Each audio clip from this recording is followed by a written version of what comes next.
Y Robert Silva, senador del Partido Colorado, lo sabe porque ya está instalado en esta mesa. Robert, bienvenido a la primera entrevista de hoy. Un gusto estar acá. Gracias por la invitación. Felicitaciones, primera vez que vengo. Muchas gracias por estar. La agenda de temas es amplia por estos días y nos parece oportuno empezar por el tema que hemos destacado en nuestra edición de hoy, asociado a todo lo que las bajas temperaturas está generando en materia de anuncios realizados por el gobierno que impulsa esta alerta roja, que está vigente, que habilita la evacuación obligatoria de personas y de animales que se interprete que estén en situación de vulnerabilidad o de riesgo, pero que a su vez dialoga con situaciones preexistentes vinculadas a las políticas públicas, a lo que hace o no el Ministerio de Desarrollo Social.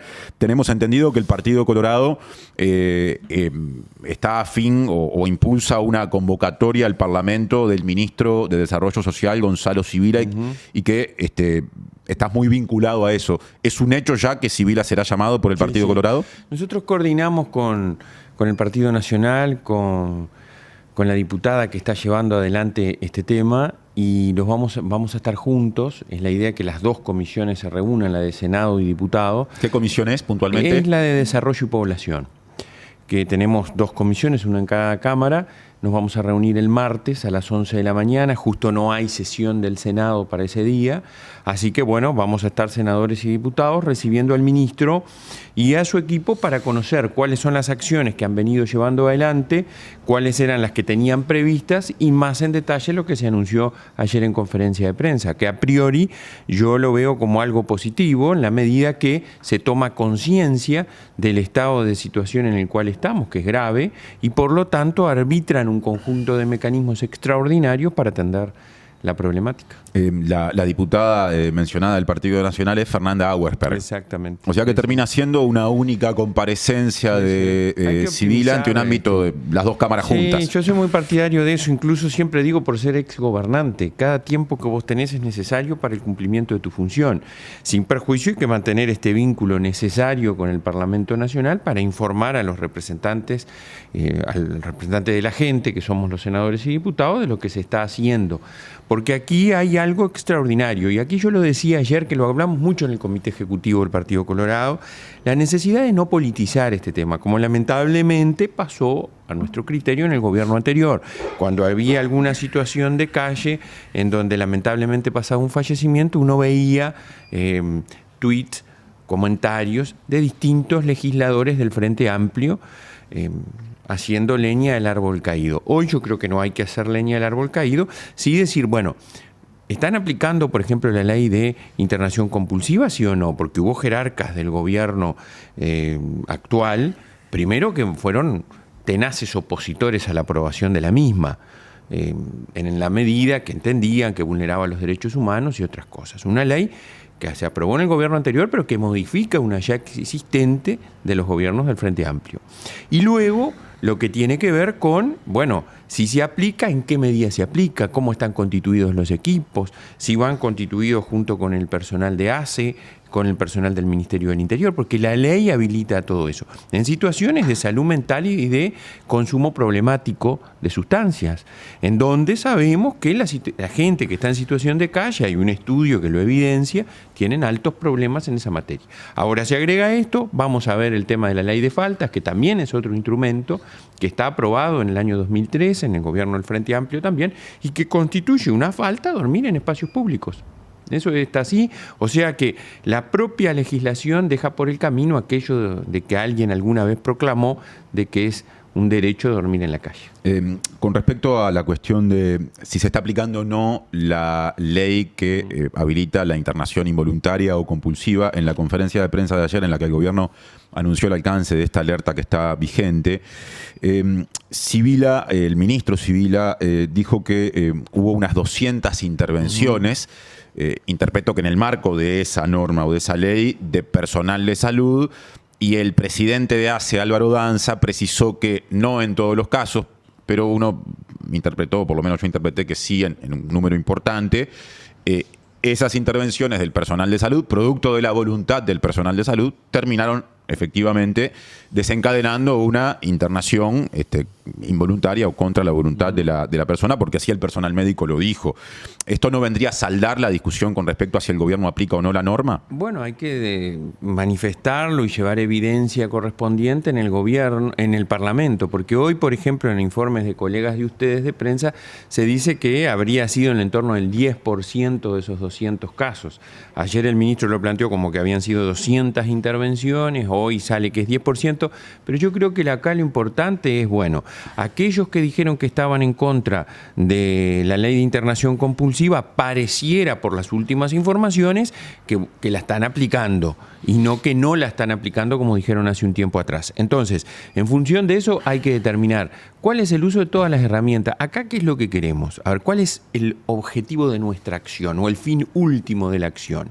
Es salvaguardar la situación precaria en la cual se encuentran personas que están en la calle, utilizando todas las herramientas existentes, los refugios, el aumento de cupos, que ya se aumentaron en el gobierno anterior, que según anuncian se han aumentado ahora. Bueno, queremos saber cuáles se han aumentado, dónde están ubicados, cuál es la situación de, por ejemplo, refugios que ayer hubo manifestaciones y se hicieron públicas, de que el refugio tenía que permanecer, o el hogar tenía que permanecer abierto 24 horas y no había pasado porque había gente, no había funcionarios para poder hacerlo. Lo hizo un medio de prensa colega de ustedes. Entonces hay que ver. Yo creo también que estaría bueno conocer esa decisión, que a pesar de los informes contrarios existentes, bajaron a 6 horas el trabajo de los funcionarios del MIDE, cuando se había establecido que, como todo funcionario, informe de servicio civil, según tengo conocimiento, tenían que trabajar 8 horas. Eso afecta al servicio, y yo te lo digo como ex gobernante o cualquier por sentido común. Si vos tenés servicios que se atienden por funcionarios que trabajan 8 horas y los bajás de repente a 6, necesitas más funcionarios.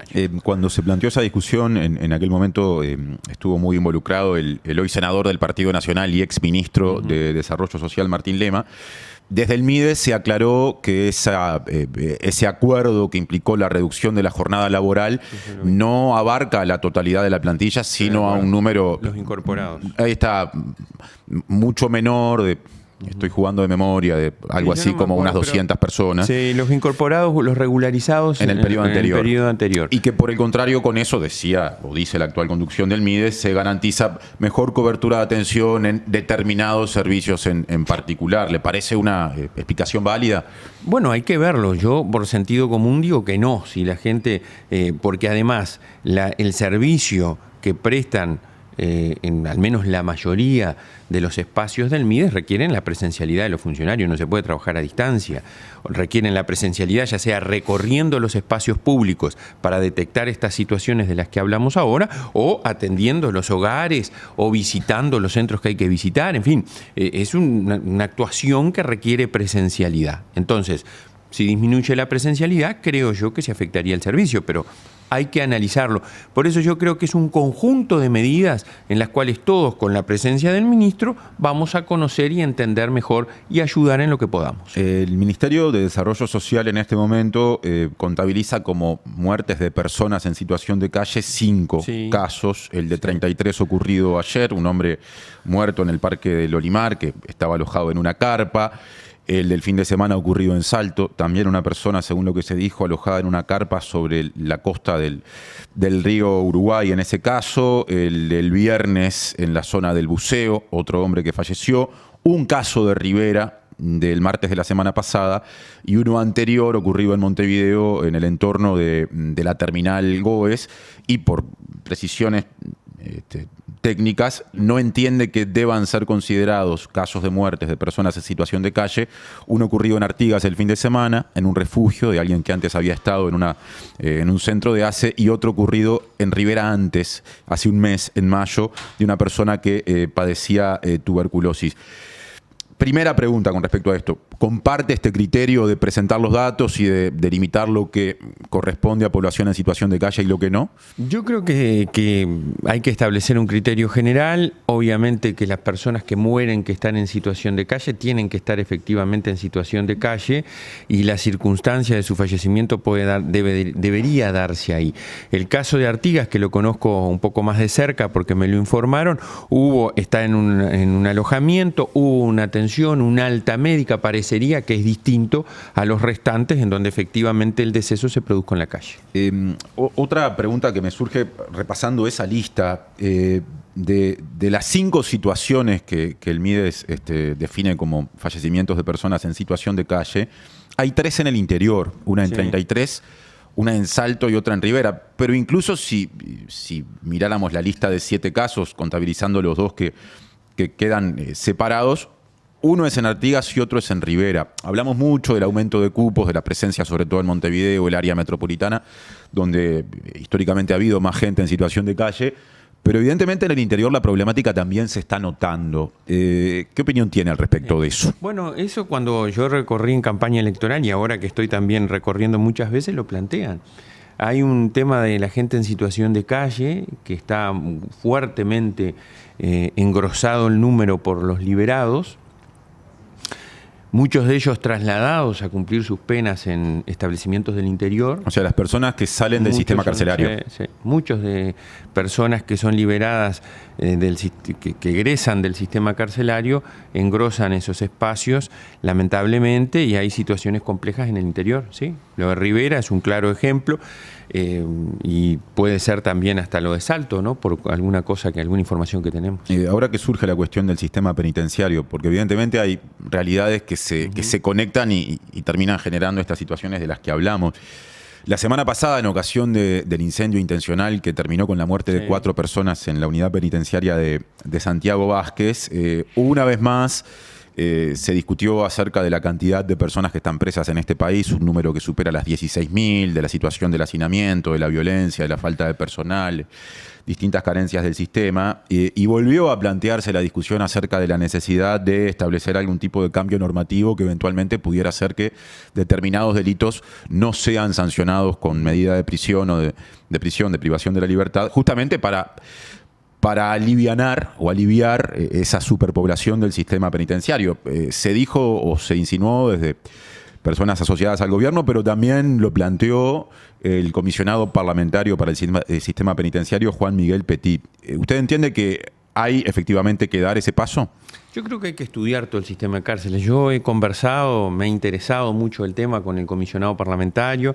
Es un hombre que ha trabajado mucho, que se le reconoce públicamente su actuación, desde los sindicatos policiales hasta actores del gobierno anterior y del gobierno actual. O sea que logra algunos consensos a partir del conocimiento que él tiene, e incluso él ha hecho un documento que algo así como hacia un acuerdo nacional para la mejora del sistema carcelario, que pone varios tópicos sobre la mesa y que creo que los debemos tratar. El tema de las medidas alternativas a la prisión es un camino a recorrer. Yo no me opongo. Creo que efectivamente hay que buscar alternativas que atiendan la situación del sistema carcelario in situ, es decir, no es lo mismo la realidad. Nosotros tenemos 26 establecimientos carcelarios, las realidades son muy dispares, los módulos del CONCAR algunos tienen una realidad, los de otros otra, algunas cárceles del interior. Entonces hay que ver cuál es la situación para atender realmente el problema que tenemos, desde una concepción que yo en eso, me parece que es la clave para poder encontrar una solución. El tema de las cárceles del Uruguay es un tema social, de toda la sociedad, debe involucrar a toda la sociedad, porque nosotros tenemos que ser conscientes que mientras las cosas continúen como están y muchos espacios del sistema carcelario, a pesar de los esfuerzos que se han hecho, continúan siendo espacios que contribuyen al desarrollo delictivo de las personas que allí están, a la violación de los derechos humanos, entre otras múltiples cosas, a la falta de reeducación de esas personas que ingresan allí, muchas de ellas en situación de analfabetismo. No vamos a poder encontrar soluciones efectivas al tema de seguridad, al tema de la situación de calle de la que hablamos hace un rato, porque muchos de los que terminan saliendo, de los que salen del sistema carcelario, tienen situaciones de volver a delinquir por un lado, afectando los derechos de la sociedad en su conjunto, o estando en situación de calle u otras. Entonces, el sistema carcelario urge tratarlo. En el gobierno anterior se hicieron cosas positivas, hay que reconocerlo y lo reconoce gente del gobierno actual. Se dejó, por ejemplo, el llamado libro blanco del sistema carcelario, que no se lo quiso presentar en época electoral, y yo ahí tengo un muy buen vínculo y una cercanía profesional y política con Diego Sanjurjo, que sigue trabajando, que estuvo en este tema, para no contaminarlo y no quedara como un botín electoral del gobierno anterior. Se dejó en este, ojalá sea parte de lo que el ministro Negro presente en su próxima comparecencia a la comisión del Parlamento que va a ir, una comisión bicameral que trata y hace un seguimiento del sistema carcelario. Ojalá. Petit, la semana pasada, después de que se dio ese hecho en el ex-Comcar, fue entrevistado aquí en la mañana de La Diaria y señaló en el sentido de, de decisiones que el sistema político ha tomado que a su criterio han sido negativas para el sistema penitenciario, antecedentes de endurecimiento de penas en tiempos de gobiernos del Frente Amplio. Habló de un caso del año 2018 en términos legales, pero también de efectos negativos de modificaciones introducidas a través de la ley de urgente consideración en el gobierno anterior. ¿Usted hace algún tipo de autocrítica con respecto a cómo esa inflación punitiva termina repercutiendo en el sistema? Mira, yo primero quiero decir que tengo información, si bien no tengo un conocimiento directo, de que Negro es un muy buen profesional, una persona que quiere trabajar mucho por el tema en el que está. Sigo pensando lo mismo, creo que se equivocó severamente. Cuando señaló los efectos de la LUC. A ver, si vos querés convocar a un diálogo, a unar esfuerzo, no podés responsabilizar, o por lo menos así se entendió o así quedó, exclusivamente a la situación que tenemos en función de la normativa aprobada, que además digo, no la aprobó el gobierno anterior. La aprobó el gobierno anterior y la ratificó el pueblo cuando fue consultado. Entonces no es cualquier ley. Sin perjuicio, soy un hombre de derecho, soy abogado. Y a mí una de las cosas que me enseñaron en la facultad es que el derecho y las normas jurídicas existen para hacer posible la convivencia social. Y si hay algo que en los tiempos que vivimos sabemos todos, seamos lo que seamos, es que la convivencia social cada vez evoluciona más y más rápido. Y además hay evidencia que se va generando a partir de la aplicación de las normas. Entonces, si tú sabes que hay determinadas situaciones que se regularon de una manera en un momento determinado y ante una circunstancia, y pasado el tiempo, llegás a una conclusión de que eso hay que cambiarlo, variarlo, yo no me cierro a que esa evidencia, sobre todo a partir de la gente que sabe, a partir de la gente que estudia estos temas, si lo pone arriba de la mesa, yo estoy dispuesto a estudiarlo. Eso como otras medidas para mejorar la situación. Usted es parte del Partido Colorado, comparte bancada, por ejemplo, con Gustavo Zubía, también senador, que en general con respecto a estos temas tiene una visión mucho más cercana al planteo punitivo, digamos, más dura me sale decir. ¿Usted entiende que hay espacio o ambiente en el Partido Colorado para avanzar en un plan que pueda introducir cambios legales que establezcan más medidas alternativas a la prisión en el caso de determinados delitos? Mira, yo lo que creo es que hay que estudiar alternativas que permitan generar espacios de solución al problema carcelario que tenemos. Puede ser ese, puede ser otro. Yo no tengo duda. Nosotros en la administración pasada, empezamos una cosa que para mí es fundamental. Subimos el presupuesto que la ANEP dedicaba a la formación desde UTU, la culminación incluso de la escuela o del liceo a las personas privadas de libertad. Yo creo que la educación, el aprendizaje de oficios, el tratamiento de la salud mental, implican un avance necesario y significativo para los que están en esa situación. Y luego también hicimos convenios con la entidad que regula el cumplimiento de las medidas alternativas para que muchas de esas medidas alternativas se fueran a cumplir a los centros, a las escuelas, a los liceos, por parte de las personas que estaban sancionadas de esa manera. O sea que creo que se puede avanzar atendiendo todas esas cosas y no teniendo posiciones predeterminadas y absolutas en todo momento. La sociedad actual y la gente nos demanda eso. Yo siempre digo que yo estoy en un parlamento donde por suerte no hay una mayoría en una de las cámaras por lo menos. Y eso nos da la obligación a los que somos legisladores, yo soy senador, de negociar. Porque sabemos, el gobierno sabe que podrá imponer su mayoría en el Senado, pero cuando va a la Cámara de Representantes no la tiene. Entonces nos obliga a los senadores a conversar, a procurar un acuerdo que, si se genera en una Cámara, necesariamente repercute en la otra y viceversa. Entonces ese es el camino que hay que recorrer y lo que la gente nos pide. Hablando de negociación, pasemos al capítulo de la situación de la discusión con respecto al proyecto de ley asociado al salvataje de la Caja de Jubilaciones y Pensiones de Profesionales Universitarios. Sabemos que la semana pasada hubo una reunión entre el ministro de Economía y Finanzas, Gabriel Odone, y la bancada del Senado de los partidos opositores, o sea, interpreto Partido Nacional y Partido Colorado, que ayer hubo una reunión de la bancada opositora del Senado para tratar este tema, y que hoy a las 5 de la tarde habrá otra reunión entre integrantes de la bancada opositora del Senado, que usted integra, con integrantes de la bancada opositora de la Cámara de Representantes.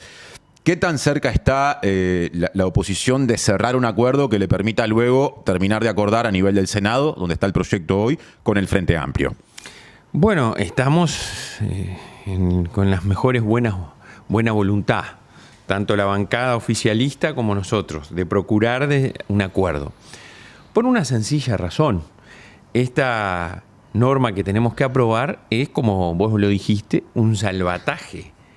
Pero mucho más que a la caja, a cientos de miles de uruguayos que están afectados por una situación muy compleja, que tiene dos aristas y que yo la quiero recalcar, porque, como te lo he dicho incluso en otras entrevistas, yo vengo de una familia de trabajadores, humilde, de Tacuarembó, que el gran orgullo que tuvo, y después de un gran esfuerzo, es que su hijo fuera el primer universitario de las dos familias. Y eso, por suerte, cada vez pasa más en el Uruguay. Entonces nosotros tenemos que darnos cuenta que hay muchísima gente que tiene el título profesional, pero que está muy lejos de tener plata y estar en una situación harto acomodada. No, la está peleando todos los días como la enorme mayoría de los trabajadores de este país. Entonces nosotros, al regular este tema, tenemos que pensar en ellos. Y también tenemos que pensar en aquella gente que dedicó toda su vida a una profesión y que tiene una jubilación, en un contexto muy importante. La única manera de que el Uruguay se desarrolle a futuro es, en una sociedad de conocimiento, es si aumenta la cantidad de profesionales, si tiene más gente que tenga expertise en distintas áreas del conocimiento. Entonces, para eso nosotros tenemos que solucionar este tema, porque afectamos vidas de muchísimas personas. Y estamos trabajando en ello sabiendo que ha habido una irresponsabilidad, y yo lo quiero decir con todas las letras. No está bien lo que está pasando. No está bien que la caja no tenga plata para pagar las jubilaciones ahora el mes que viene. ¿Y de quién es? ¿O de quién fue esa irresponsabilidad? Responsabilidades compartidas. El gobierno anterior que nuestro partido integró presentó un proyecto de ley y hubo partidos políticos, el que hoy gobierna, que no lo quiso votar, ni siquiera lo trató, ni siquiera lo consideró. Entonces llevó la situación al estado en el cual estamos hoy. Luego, situaciones de diversa naturaleza. Yo no tengo duda que quien tuvo la responsabilidad de gobernar la caja de profesionales tiene responsabilidad, porque hay muchos informes que hace muchísimo tiempo que venían alertando la situación de insolvencia. Es como que usted venga en un auto a 200 kilómetros por hora con el pie en el acelerador, tenga un muro, le están sonando las alarmas, le afectan y usted sigue con el pie en el acelerador. No lo afloja, no lo saca, ni intenta frenar. Y acá con la caja de profesionales pasó eso. Y está gobernada por sus afiliados. Y también tenía representante del Poder Ejecutivo, que, según dicen las asociaciones profesionales que nos visitaron en el Senado, en más del 90% de las decisiones votaron con los profesionales que la gobiernan. Entonces hay responsabilidades compartidas. Se cambió el régimen de adecuación de los timbres. Los jubilados aportaban el IAS y esos millones de dólares que aportaban los profesionales, en vez de ir para su caja, iba para otra jubilación, las del BPS. Te tiro algunas cosas de algo multicausal, tiene muchas causas. Lo que es cierto es que la caja está en una situación muy complicada, que se necesita plata, entonces acá hay varias fuentes de financiamiento. Los activos, los pasivos, rentas generales, obligada por el artículo 67 de la Constitución de la República, votada en el plebiscito del 89 esa norma, endeudamiento y el tema de los timbres con los ajustes. Esas son las fuentes de financiamiento que tenemos, y algo que nosotros estamos trabajando es ampliar la base. Es decir, la Caja fue y nos dijo que hay una cantidad de afiliados nuevos, y hemos pedido esa información y la estamos teniendo, egresados, o sea, personas recién recibidas. Sí, de carreras nuevas, y que por circunstancias que el Ministerio de Economía el otro día que nos visitó no nos pudo explicar, no sabe por qué hay unas carreras universitarias que no están comprendidas y deberían estarlo, y ahí amplias la base. Y luego hay otra cosa que estamos estudiando también y que es cierta, que es el tema de los deudores. La Caja, según se nos dice, no tiene mecanismos que faciliten la reincorporación de aquellos profesionales que por distintas circunstancias, yo nunca descarto la viveza criolla, pero también hay gente que la está peleando y no puede pagar. Bueno, vamos a ver si podemos instrumentar un sistema de refinanciación que la gente pueda volver a aportar para seguir ejerciendo en regla al momento que refinancia de mejor manera la deuda que tiene para a futuro poder jubilarse. Ampliamos la base con esas características. Me quiero detener en esos puntos, ¿no? En esto de ampliar la base con personas que hoy no están aportando, no se sabe por qué, eventualmente incorporándolas, refinanciando deudas de personas que sí son aportantes, pero que se han atrasado, han dejado de pagar o de aportar. Y desde algunos sectores, en particular desde el Frente Amplio, también se habló de la posibilidad de pensar en una lógica de aporte distinta, en donde, hasta donde interpreto, no haya un ficto, sino un aporte proporcional a lo que las personas facturen cuando ejercen. Claro, cuando ejercen la profesión que tengan. ¿Eso el Partido Colorado o el oficialismo en un sentido más amplio lo acompaña, pensando en cambios estructurales más allá de esta situación, de esta coyuntura? Yo creo que hay que tirarle la mano a la Caja para salvarla ahora, pero hay un conjunto de normas programáticas que hay que poner. El Frente Amplio propuso esa, que lo estuvimos conversando en la comisión, nosotros estamos de acuerdo. Hay que darle una proyección a la Caja futuro. Mirá, nosotros tenemos una cosa, la ley, la reforma previsional última, que a veces uno tiene la sensación que tanto estuvieron en contra de ella, que hasta un plebiscito patrocinaron, y ahora varios piden, no, aplíquennos la 20.130. Porque también acá hay otro lío que tenemos, que es la convergencia, ¿no? La convergencia es cuando comienzan a regir los 65 años para jubilarse. El gobierno aquí en una clara contradicción, porque el gobierno dijo, vamos a trabajar para que la gente se jubile a los 60 años y no a los 65 años, adelantó, ¿no? Los 65. Entonces los que nacieron en el 67 empiezan a jubilarse a los 61. En el caso de los profesionales. De jubilaciones y pensiones profesionales. Claro.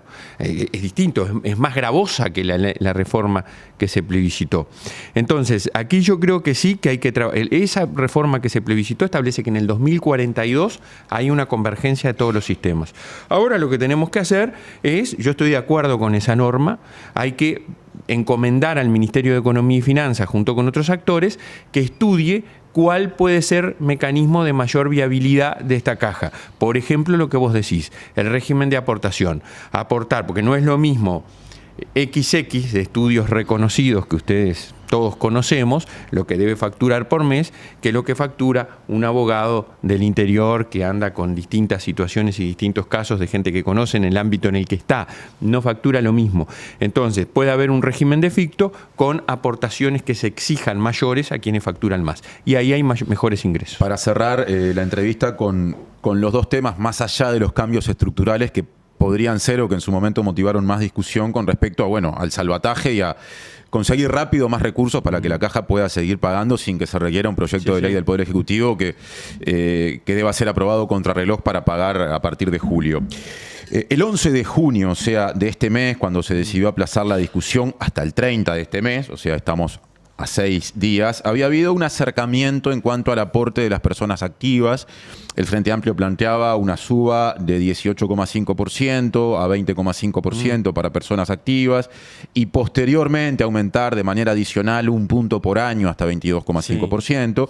Y la oposición pretendía subir la tasa un punto por año, pero partiendo del 18,5%, es decir, sin el incremento inicial planteado por el Frente Amplio. Ahí, en ese punto en particular, luego vamos a las personas pasivas, ¿Hay hoy un acuerdo entre oficialismo y oposición? ¿Lo ven cerca por lo menos? Bueno, tenemos que hablarlo. Yo tengo una posición que te digo, si vos seguís grabando a los activos severamente, va a pasar lo que ya pasó cuando la caja subió del 16,5 al 18,5. Ahora, ¿qué es severamente? Porque Severamente, si ya estamos hablando de 18, de 20, los números pero se acercan, no es 20 porque vas a 22,5.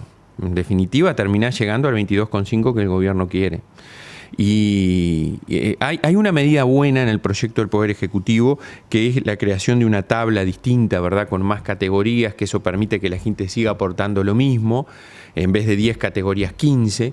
Entonces la gente no tiene, los profesionales no tienen un aumento en la contribución, pueden optar por seguir contribuyendo lo mismo y se pasan a otra escala. Pero bueno, eso habrá que verlo, analizarlo, estamos en esa discusión. Como dijiste tú, hoy nosotros tenemos una reunión con los diputados, los senadores con los diputados, y vamos a evaluar a ver si llegamos a un acuerdo primero interno nuestro para luego hablar con el oficialismo. Y cerramos con el otro punto, ¿no? Los pasivos. ¿Qué pasa con las personas pasivas? Claro, la contribución de las personas pasivas.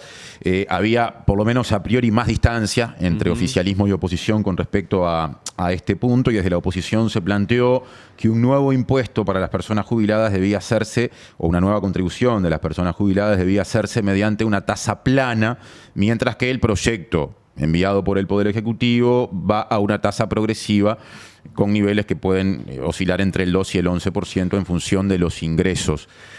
Acá, efectivamente, las posiciones están más lejos, ¿o también ha habido acercamientos? No, están más lejos también, pero a ver, yo creo que nosotros tenemos posibilidad de acordar en la medida que nosotros sabemos que hay que encontrar una solución, porque lo propusimos cuando éramos gobierno. Entonces hay que encontrar una solución a este tema, y el gobierno sabe que si no encuentra una solución va a tener que de rentas generales sacar los 150 millones de dólares. Entonces estamos obligados a llegar a un acuerdo. Entonces acá, ¿cuándo se llegan a los acuerdos? Cuando las partes ceden posiciones. Vos sabés que no podés hacer todo lo que querés y el otro tiene que darse cuenta de lo mismo. Acá no pasó eso, ¿no? Porque en la comisión el Poder Ejecutivo aprobó todo su proyecto tal cual estaba, los senadores del oficialismo. Ahora hay una posición distinta, porque de acuerdo a lo que se conversó en el plenario, se postergó hasta el 30, eso dio la posibilidad de que conversemos y de que procuremos un acuerdo. Yo tengo esperanza de que sí sea. La última pregunta, Silva. En la reunión con la bancada de oposición de hoy por este tema de la Cámara de Representantes, ¿va a estar Cabildo Abierto? Mirá, yo no estuve en...